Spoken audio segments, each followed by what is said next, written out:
Welcome to S3, the lab, back with Mark Timms. Put a lot of sweat work into this Yeah, place. we did actually. This took a lot longer than I thought, but we actually got it done. So it's finally finished, and we get to play with it now. So that's fun. We have one missing piece. Masters weekend, which is good. yeah, so on we Masters might be in weekend here on too. Saturday watching a little golf on these screens too. Yeah. Yep. The last missing piece, the robot. Yep, that's it'll get here eventually, probably sometime in July, maybe June. Really looking forward to doing that. We still have the one at Sunridge, which we're doing a lot of testing with as well. But it'd be nice to have one here, and it's an enclosed environment and stuff, especially for testing really fine things and wedges and stuff. It's a better way of testing. Yeah, for sure. So you're going to have to put up with either Mark or I, or both of us, as the robot in the interim for testing products. Right. Well, so let's jump into it. This is Accra's new product, 2024. Yep. It's called the Accra GX, replacing the FX line, which I'm sure you're probably better than me knowing how many of those we moved. Yeah, quite a few. Yeah, I mean, thousands and thousands of shafts over the years. It's been a staple line for us, the Accra line. I mean, I've known Gavin forever, obviously. He developed the whole line around club fitters, right? So he's always done a good job of, having, different flexes, different profiles and stuff, and, something that fits everybody. Right. So Accra FX was released in 2015, so it, Wow, a long way down the line. Yeah. And now it's GX, so we can only speculate that this is the Gavin Extreme line, right? Could be, right? It's like BXG, but yeah, same thing, right? I have a feeling it might just be the next letter in the alphabet. Right. By the way, it's not, and he's not saying that, by the way. But, Yeah. We'll hear about that later from Gavin, but that's all right. Gavin, give us a call about it. He'll be here next month, so we'll hear about it. Okay. So let's jump into, the Accra FX product really well. We got color coded, right? Right. So we've got blue, green and red. Blue is the 100 series, green 200, and red is the 300 series. Right. And it's decreasing in ball flight. So blue is the highest ball flight. Yep. Green is mid, and then red is low. Yeah, that's a little confusing because red typically with, Fujikara being red or, white board, blue board, red board was the high launching one. A little off, so got to think about that a bit. Think about it. It's going to cross. It got me a few times today already. Yeah. And what their storyline on this is that these are, at least in the low and the high, are more extreme versions from where they've been in FX. So the high they're expecting to go higher, and the low they're expecting to go lower. 360 was, off our scale basically on low launching, so it is definitely a low launching shaft. So let's touch on that. Obviously, the great thing and the great synergy between Accra and us is that we're both using S3 technology. Right. So, I told Gavin wanted a machine years ago to do everything, and I said, I'm working on that, so he's got one as well. So that's handy. So we're on the same page for, most of the numbers are the same, so we get it. That's literally down to measuring the golf shafts. We're measuring not exactly on the same machine, but on an identical machine. Right. So we're comparing apples to apples when we're talking about the data that you're seeing on the Accra website versus what we're talking about today. So let's just talk about the launch characteristics while we're on that point. If we go from the FX to the GX line, are we seeing that launch, a little higher and a little lower in either end of the scale there? Yeah, definitely, right? So we're looking, the blue one, and this is M4, right? So it's all relative to weight. Obviously, the softer flexes are going to launch even higher. Yes. And the stiffer they get, high is relative, right, to how stiff it is. Well, let me clarify that really quickly. What we've done is we've picked out the 160 M4, the 260 M4, and the 360 M4. So quick background is that that's the three launch categories, exactly the same weight. Right. Even from Accra's standpoint, they're calling the same weight. Very, very close in CPMs. So you pick this club up, you should be feeling the same thing. And this is their midweight. Obviously, they go up to 70 grams, and way down to 40 grams in some cases. Yep. So this is like the midline and weight. Yep. So let's talk about the launch in that M4 range, in that weight range. Yeah, and it is more extreme than the previous one too, because we've got the previous ones up here as well. So equivalent to the old FX 300, which is launching on ours, as a low launching shaft, 1.5 degrees low, which is pretty low. But the new one actually is at 2, which is highest on our scale. So it's another 0.5 degree lower than the last model. So that's definitely an extreme one. So it definitely is really low. And some other shafts are out there like that now too. Fujikara's on the Ventus black stuff is really low. There's quite a few shafts out there, and that seems to be a trend, right? You've got more speed, more power, and trying to keep spin down. That's the way to do it. That's what they're doing. And then in the blue line, they've done a great job too. They've done exactly what they've said. They've pushed the GX is now 0.5 degree higher launched than the FX was in the same weight flex category. Exactly. So they're definitely a little bit more separated, which is nice. The interesting one is, how do you make something more mid? You can't really do exactly, that, right? If you're in the middle, you can't be more middle, right? So the evidence that we've got from our testing is that the mid is actually pushed more towards that lower side. Yeah, especially in the M4. We could look at the other ones; it might be a little different, but in the M4, which is a pretty stout club. It's still mid to low. We would call that mid-low or even low still. Yeah, It's not as low as the Red, but it's definitely very close. not a high launching shaft. Well, let's talk about M4. Let's talk about flex. What is S? What is R? Yeah, well, I mean, honestly, that came from years ago. When Gavin was first starting Accra and stuff. I was always complaining that don't put regular and stiff and stuff on them because you take an X shaft and you put it in a 7 wood, for instance. You got a heavier head.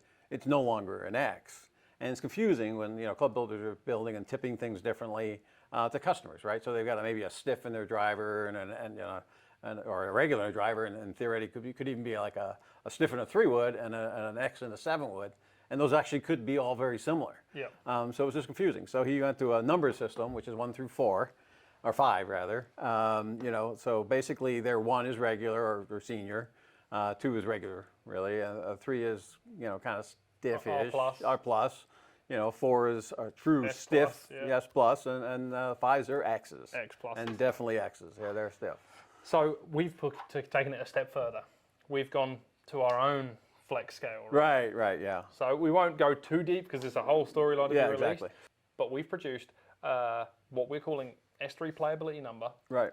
The very first universal flex scale for every golf shaft. Yeah, it's a little different. It looks a lot more than just the flex. Right. It's more than flex. It's everything.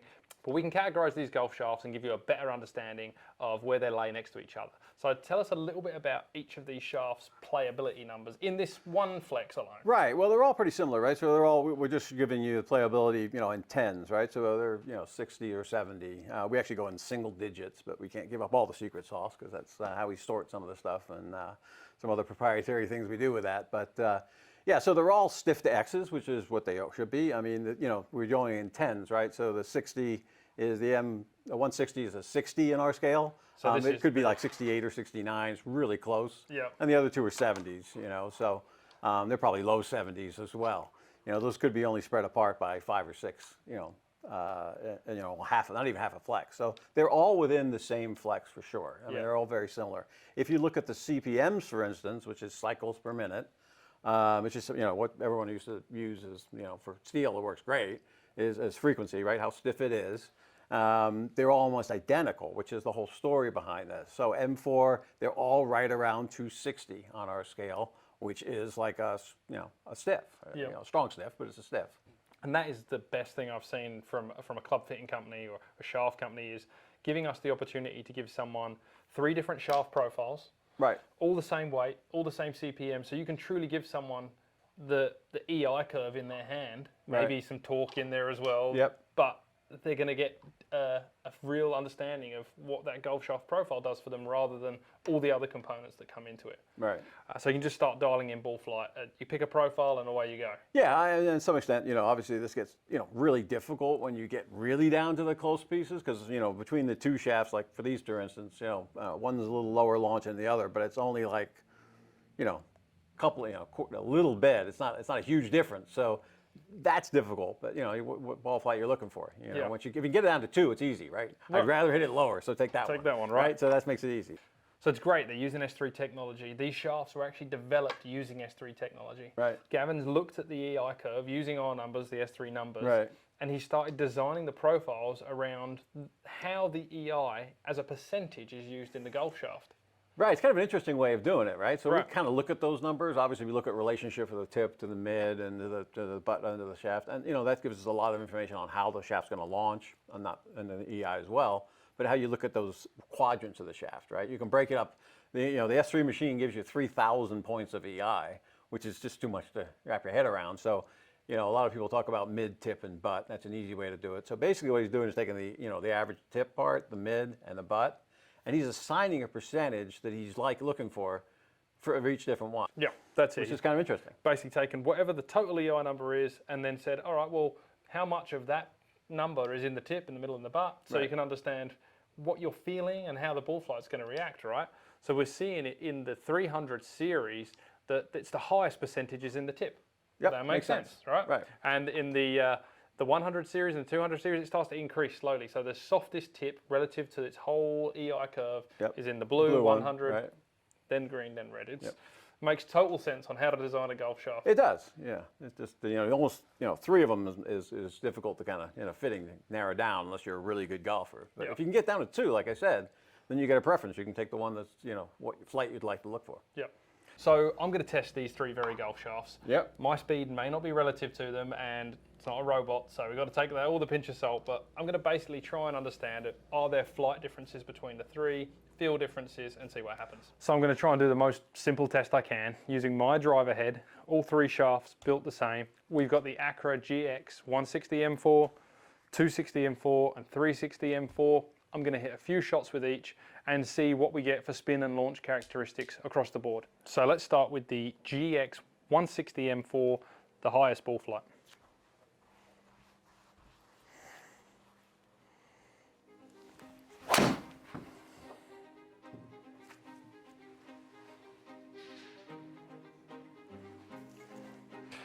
So that was 14.5 degrees of launch and 2300 RPM. It's pretty good for me.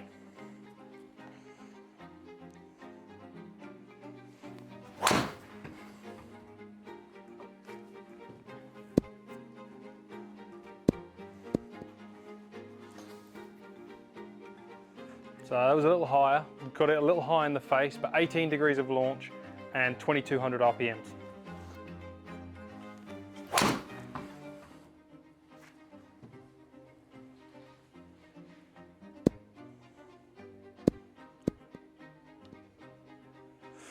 Last shot there, 16 degrees of launch and 2150 RPMs. So the average for the GX 160 M4 launch 16.2 degrees and RPMs 2239. So that's actually pretty good numbers for me.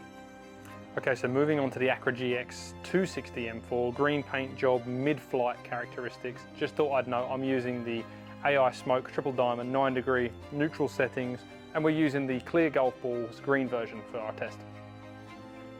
Let's see what this does. Different feel, not good or bad. The 160 maybe felt a little smoother. This one does feel a little stiffer, which is maybe a nice thing for me.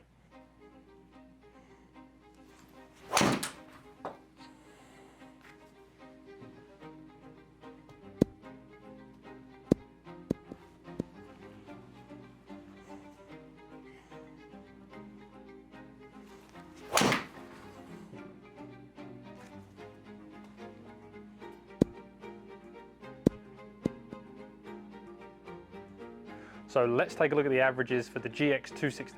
So I got some immediate feedback of feel. Definitely feels a little more stout.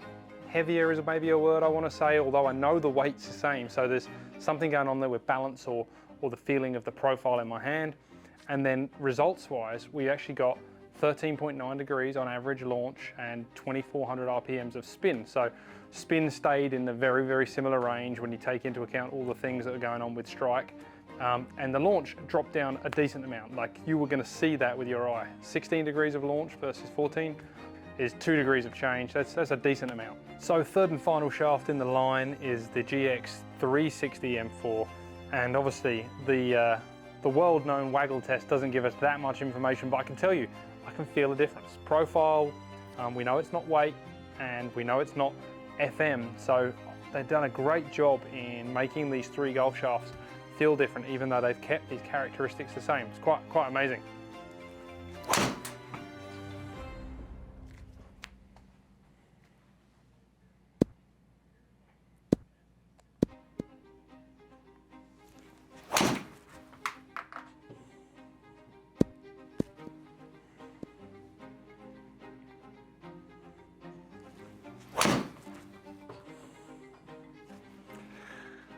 Well, I can tell you straight off the bat that this one feels the best for me. My tempo, my speed, whatever you want to call that, just feels really, really stable. So this is a pretty fun test. Looking at the results from the 360, the launch is actually in the same area as the 260 for me, if not actually a degree higher. And the RPMs were lower on the 300 series. So, as we know, I'm not a robot. I'm not going to get the exact strike each time, but certainly the 200 and 300 are lower than the 100 in my case. I much preferred the feel of the 300. It felt super, super stable. It's probably just a product of me swinging it, over that 113, 14 mark. And I hit all of them over 300 yards, even though we've got three very different flight characteristics. They all performed awesome. Being able to try 3 shafts in the same frequency, with the same weight, with different profiles, it's just a great concept. It matches what we're doing with S3 technology. It rings true with our fitting services. It gives the client a great experience of understanding shaft profile. And they've done a really good job in separating how these golf shafts change flight. Okay, so that was pretty interesting. Hitting all 3 of those golf shafts, the balance in my hand felt different, the waggle test felt different, and then the results kind of showed what we saw from your document. Yeah, obviously the blue one goes higher, and Right. that was pretty clearly noticeable. The green one did go, lower than the blue, Yep. but pretty close to the red. They're close, and they are both, relatively low launching shafts. I mean, Yeah. I think if you hit balls enough, and it's kind of what I alluded to earlier, you don't have to necessarily get exactly the right one in the group. What you need to do is eliminate one of them. And then if you've got 2 left, you know how your golf game is. And if I ask you, would you rather hit it a little lower? And you're going to say probably yes, so you're probably going to want the red one. The red one. Right? So no, I'm on the golf course, I tend to struggle getting high. Then you go the other way. So it's pretty easy to figure out between the 2. Yeah. But you could see it. They actually all gave me decent results, even though they're M4 and they're definitely under where they probably should be for my speed. They felt good, but the red felt the best, which is what you would expect. Right, the stronger right. profile, the lower launching characteristic for me. Yep. And even the certainly. torque similar as well, not Right. not massively different. Actually, that's something to talk on. The torque, as a general overview of all of them, is in the higher end. Yeah, for shafts that stiff, M4, and we're talking, 260 some odd CPMs, which is, stiff X, is up there. It's a little higher than some, and we've seen that some other shafts too. Actually, the KB shafts are a little bit higher. That feels better, and it does the opposite of what people think, for most people, right? So, and I tested this pretty heavily. Like for me, I tend to have a hard time turning it over sometimes, and a lower torque shaft is definitely easier for me to turn off. I've tried this a bunch of different times with a bunch of different shafts, and if it's lower, it's easier for me to turn it over. So conversely, the opposite is true for most people.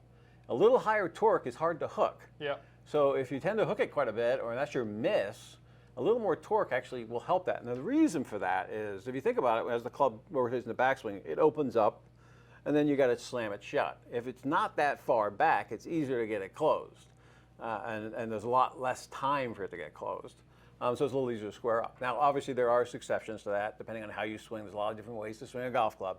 But as a general rule, that's kind of what we're finding. Right. Yeah. I love the concept of higher torque. Personally, I like turning it over. So I'm like you. I want to feel lower torque, so I can, at least in my brain, think that I can turn it over easy. But higher torque, great feeling golf shafts. Yeah, it certainly makes a huge difference to feel. That's a massive difference. And something to think about. Like you said, it goes against the paradigm that we've always known. People have said higher torque, well, that's going to be easier to turn over. It doesn't look like that's the case for the general rule. Yeah.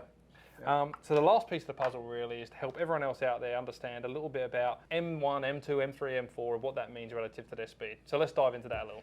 Yeah, well, I mean, obviously great shafts and a nice blend of all things, right? So you can fit almost everybody into this line, which is really cool.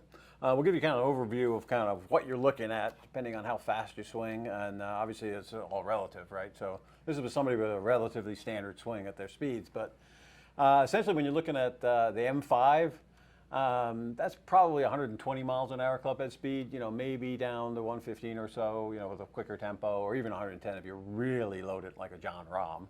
And where's that as our playability number? So we got M5 from Accra. And Yeah, what's M5 our for playability? Accra is like an 85 for us. Okay. Right? And we're going to publish the round numbers. That'd be either a 70 or an 80, or 80 or a 90 probably. Yeah. That's really on the high end of the scale.